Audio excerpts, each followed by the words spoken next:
My name is Hossein. I'm from UCL and I'm going to talk about my work with Jie from Delft University of Technology on demographic biases of crowd workers in key opinion leaders finding. Key opinion leaders are people who have a strong influence on a community of people, and their opinions are listened to by people when they want to make important decisions. For example, in the domain of medical and health informatics, KOLs are people who can influence public opinion and lead the medical community through their research papers, clinical practices, and early acceptance of new technologies.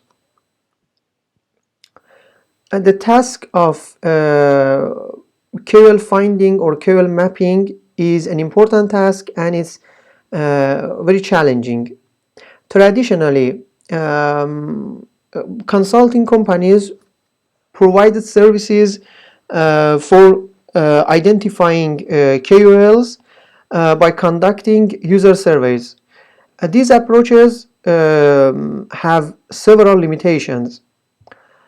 They are limited in the number of information resources that they can use, and their focus on a small number of involved clients. So in a real scenario, they are not very effective because these approaches usually need a lot of desk research, and finally you are not able to provide many KOLs. Some existing studies address these problems using machine learning approaches. These approaches are scalable and are able to provide large number of KOL candidates. However, ML approach requires large number of labeled training data. So the dataset are hand labeled by people who are usually domain experts, and it's very hard and challenging to gather. So finding KOLs is a time consuming and typically difficult process even for domain experts. So also training models based on based on such data sets makes the models highly dependent and limited to expert labels. However, to address this problem, crowdsourcing is a promising approach because with crowdsourcing we are able to collect data for training ML models, and crowdsourcing allows us to reach to large number of online crowd workers. However, in many tasks like our task KOL mapping or identifying KOL, the annotation data are usually affected by the biases of the crowd workers. So in this paper, to address the aforementioned challenges, we propose an approach first to collect the data of KOLs in a large scale, and to address the bias, or at least to measure how biased a crowd worker is. Here you can see our pipeline. The first part of our pipeline is the resources or APIs. In this task, we are trying to collect and find KOLs in the domain of health. So we use several resources in the domain of health. So in the first part of our pipeline, we have resources or APIs, for example, PubMed, Google Scholar, clinical trials. Based on these different resources, we are able to collect different type of information, like scientific information from Google Scholar, as well as social information. Our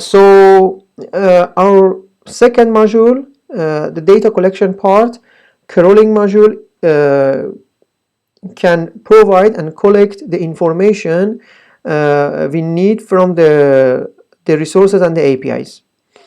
When we collect these data, the data processing module process this data based on demographic information, social aspect, and scientific aspects. So our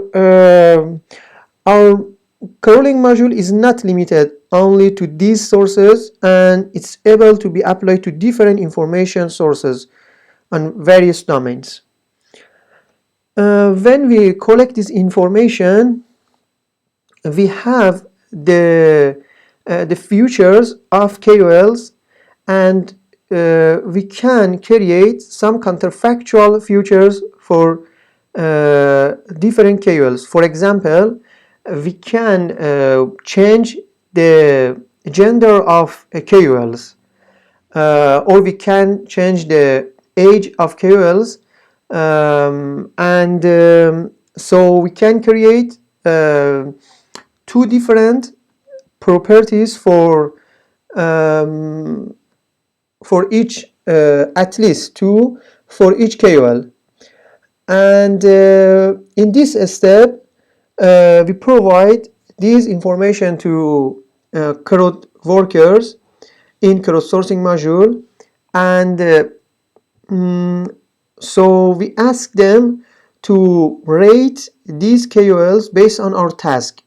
Here we ask them how much is this person can be a candidate KOL. So if we see a difference between the rating, for example, when we change the gender of a KOL, so in this example, for the main KOL we have 5 star, but for counterfactual KOLs we have 1 star. Suppose we change the sex of these KOL candidates. So here we have our crowd worker is biased towards the gender of the people. So to evaluate and to compute how biased a crowd worker is, we can compute the mean absolute difference of rating score provided, for example, for all K pairs of the main candidate KOL and the counterfactual candidate KOL. When the lower the worker bias score means the lower unbiased behavior of a crowd worker. So here you can see the formula. So in this paper we propose an approach which is simple yet effective method to measure the demographic biases of crowd workers using a counterfactual approach.